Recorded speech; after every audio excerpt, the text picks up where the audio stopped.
Hi everyone, it's Sherah here. I wanted to share with you the training that I did at this year's February Fast and Fabulous, obviously for 2015. And the topic that I was given is how we as independent Scentsy consultants can support our downline. So to start with, I want you to have a think about someone that you really admire. And if you've got pen and paper nearby, please write it down. Preferably somebody that you know or that you've met. Think of something they do that really makes you admire and respect them, that makes you want to be like them. Maybe it's their kindness, their integrity, work ethic, achievements, maybe a particular talent that they have, or even something like unconditional love. Excuse me. My 17-year-old son, Ethan, he loves AFL and is hoping to become a professional AFL player. He's in the Suns Academy and he was also selected at the end of last year and the start of this year to do all of the pre-season training with the Gold Coast Suns. And from that, he got to obviously play with all the A-grade Sun players, or train with them. Now, the person, when I asked him, is there someone that he really admired or respected, he let me know that the person that stood out to him was AFL legend and Gold Coast Suns captain Gary Ablett. He said the reasons for that he's an incredible player, he has a fantastic work ethic, he's extremely humble, and the thing that stood out to Ethan probably the most was that he's really friendly.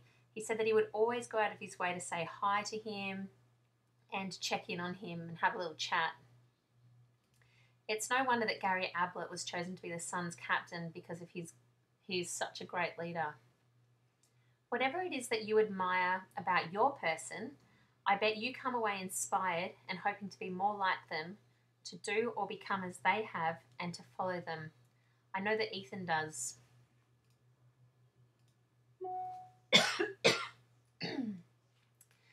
So to help bring this idea across, I wanted to compare the difference between a sheepherder as opposed to a shepherd.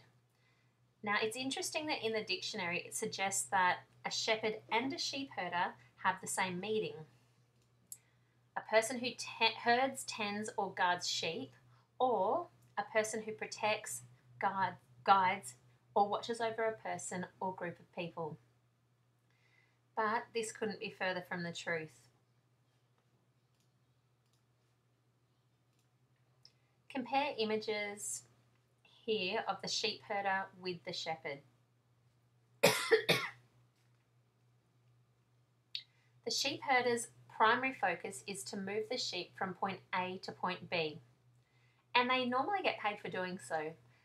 They walk or ride at the back. They have their tools, a horse or possibly a quad bike, rifle, dogs yapping at the heels, and can drift between minimal attention towards their flock, sometimes even sleeping if they're on the back of a horse, and yelling and hype when needed to push the flock and keep them moving in the direction that they want for them. The shepherd, on the other hand, its primary focus is the sheep. They know the sheep and let the sheep know them. They care about the sheep. They walk in front, often carrying one of the young or injured. They earn the trust of each sheep. The sheep want to follow them because they have a relationship with the shepherd. Sorry.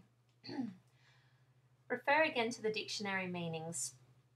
Both offer a very different way to get sheep to move. The big difference between the shepherd and the sheepherder is leadership. How does the difference apply, and why is it so important to you? Well, anybody that has a recruit or plans on recruiting is or will be a leader within their Scentsy business. It is virtually impossible to grow your Scentsy business and to not be a leader. Whether you know it or not, everyone here is either a shepherd or a sheepherder or a combination of both. I would like to explain the differences between the two in relation to us as leaders and hopefully inspire some thought, ideas, deliberate and deliberate action in how we lead and support our downline.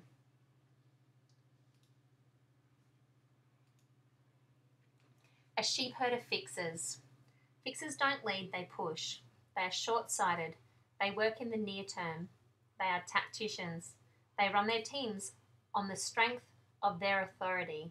They try to make people produce and perform without developing the understanding and commitment that builds for the future. They like to fix everything for their team. If there is a problem, they are the first to jump in and fix it. They find information, give answers to every question, loan or give out whatever is needed. They want to avoid or ignore conflict and just focus on performance of themselves and their team. Fixers will say things like, I'm being successful now, that's what's important. Don't bother me with unimportant details like building for the future. But unfortunately, you can't sustain fixing for the future. Their team members have trouble adapting to change, and it gets worse when they themselves become leaders. They suffer from the inability to teach and adapt. It's not all bad. The performance curves of fixers' teams have a fast rise time. Their results may be sustainable too, based on the presence of you as the driving force, so long as your team can tolerate it. If you have a think about those of us that are mums, have a think about the morning time routine with your kids going to school.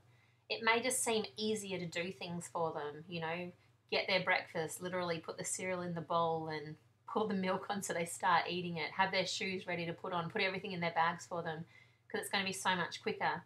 But by you fixing everything for them, you're denying them the opportunity to learn and to grow. And the other thing is you're going to wear yourself out. A shepherd teaches. A shepherd teaches, inspires, and mentors their team, shows them the way. If their downline have questions, they help and direct them to find answers. If there is a problem, they walk them through the steps to resolve instead of just jumping in and fixing things. They use conflict to learn and educate. Think of the saying, give a man a fish and you feed him for a day. Teach a man to fish and you feed him for a lifetime. It is more worthwhile to teach your downline than to do everything for them. By teaching them, it empowers them. Think of your children getting ready for school again. It may seem like more work in the beginning, but as you teach them to get their own cereal or pack their own bags or get their own shoes and put them on or even put them away properly the night before so they can find them, then morning routine is going to be so much more enjoyable in the very short term and from then on. Well, ideally. A sheep herder is a counsellor, a little bit like a therapist. They are there to hear all the problems. They are the one that the team turns to complain to. It creates a very needy downline and can unwantedly create negativity. There is a lot of talking and also there's a lot of excuses. And we all know Mary Christensen's saying, you can't make money and excuses at the same time. A shepherd is a coach, a big cheerleader. Now, you've got to switch on your Scentsy ears for a minute while I explain this one. I'm also a netball coach, a qualified netball coach. I have been for over 10 years. I've done numerous courses to achieve this level and had to even study to achieve my intermediate coaching course, which was like a university course. I had to do a subject for that. But when it comes to netball and being a coach, I absolutely love the girls I get to look after and coach, and I'm extremely committed to them. Last year, for those that attended the Scentsy family reunion on the Gold Coast, you might remember that I had a netball final on. They were only, it was a young team. I think they were 10s or 11 or something. And they had their final on the same time as the Gold Coast conference at, where's that at? I guess it doesn't matter. Here on the Gold Coast.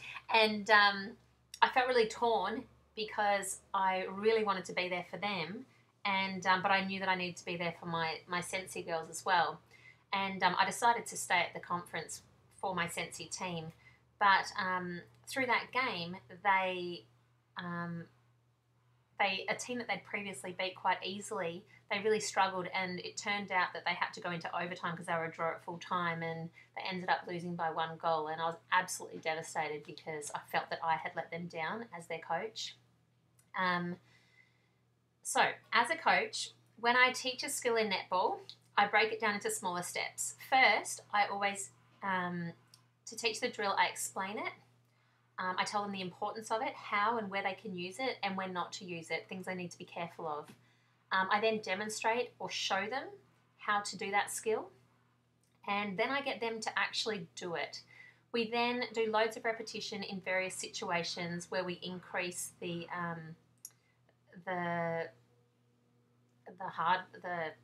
gets harder and harder as it goes along. I highlight the strengths of my netballers. I emphasize their importance to the team. I have had a few girls who have fallen over and even have begun to cry, but when I offer to sub them out, they will rarely take me up on that, and they will play on. What would we give as leaders to have our team that resilient and determined to achieve their goals no matter what opposition, challenges, bumps and grazes they might get along the way? My netballers are very well trained, prepared, work hard, know our team goals, and they want to make me proud, which they do. As a coach, I think I would have been my team's biggest cheerleader also.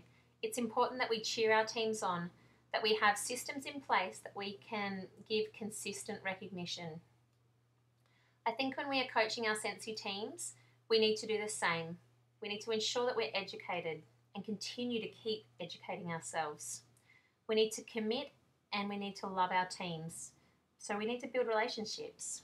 We then need to teach them, show them how to do it, so lead by example, role play, so have them go and do it and help them through that, and then have them do and increase more and more as they go in what it is that they're taking on. We need to have regular trainings, highlight the individual strengths from our teams. We also need to know that our team's goals and commit them to succeed their goals no matter what obstacles come along or what Grey's knees come along. And we also need to be their cheerleader. Hear that leader word in there again? Our team will be equipped to push through any obstacles or road bumps that will come along, and they will be more likely to commit to their business and succeed with their goals, which of course will help you achieve your goals. They will want to make you proud of them. A sheepherder is an overreactor. When an unexpected wolf comes along, sometimes in sheep's clothing, pardon the pun, they freak out. Things that are out of your control become a massive, big deal. Things like, shipping problems, or out-of-stock items, or backorder items, missing orders, orders delivered to the wrong person in another state, team members wanting to quit. They react like it's the end of the world, and how will they ever get through it? Facebook pages are too often a forum for sheepherders. You know the times that you've overreacted when after it's all over, you feel a little bit embarrassed about how you handled it. And that's okay. All we have to do is ensure that we learn from that, and part of learning from it is not doing it again and handling it better the next time. A shepherd acts. This type of leader understands and is prepared for a wolf to drop by from time to time. Even though they do all they can to avoid the visit, they work hard and fight passionately to protect their flock and for what they believe is right. They do everything within their power to find solutions to minimise damage or compensate disappointment. They communicate with the people who can help and don't waste time rallying support or hype from those who can't help. They are resilient. They have the ability to bounce back from difficult situations. They have the foresight to see past the situation and know that smoother sailing is ahead. A sheepherder pushes and drives. They takes unnecessary ownership of the individuals in their teams. They want to push everyone to where they want to go. They may even want to succeed and achieve more than they do. They may even want them to succeed and achieve more than they do themselves. I can't help think of the dogs for the sheep.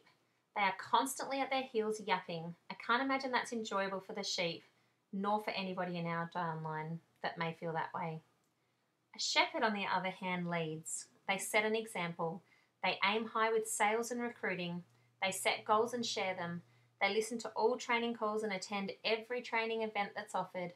They lead with positivity and create a positive team culture. They share ideas and resources and encourage their teams to do so also. They give advice and feedback when needed. They inspire hope and confidence. They understand that each team member are their own independent business owners and that ultimately it is up to their team members if they fail or if they succeed. A sheepherder micromanages. They like to be in control of everything and everyone. They take over and do everything. They perhaps feel that they can do it better than everyone else, so they tend to do it all. This is extremely exhausting and they will likely run out of steam. At the end of the day, it's also really unhelpful. They do not put people in a place of power or influence. It's robbing team members to develop leadership skills, and it also detracts from their downline looking to them as a leader, and they may bypass them and they may look to you. A sheepherder empowers others. I love this one. They see the strengths of their team members and give them an opportunity to shine, allowing them to participate in teaching and training. If you have someone who's good at doing a display, have them come early to the meeting and set up your display, which is going to obviously help build their confidence. See what other talents are and empower them to share them with others. When you lead like a shepherd, you will make it easy for people to join your team and hard for them to leave. And I believe it is a far more enjoyable, rewarding journey to do it that way. So in conclusion, we need to lead from the front. Shepherds are confident in their direction and lead by example. They are goal-orientated and pave the way with earned respect. They are admired. People want to follow them. Their team will do as they do, not as you say. Just like a shepherd, leaders help each other reach the same place. Secondly, they care about their sheep. Get to know each member of your team, anybody that's in your downline. Find out about their families, their interests, wants and goals. You'll build beautiful long-term friendships as an additional bonus to getting to work together. And the third one, earn trust and respect. Establishing relationships of trust and respect will create a loyalty and longevity in your team. Just like Gary Ablett is to my son, be the leader you would admire, respect, and want to follow. We should all be so lucky to have a team that would follow us the way sheep do a shepherd.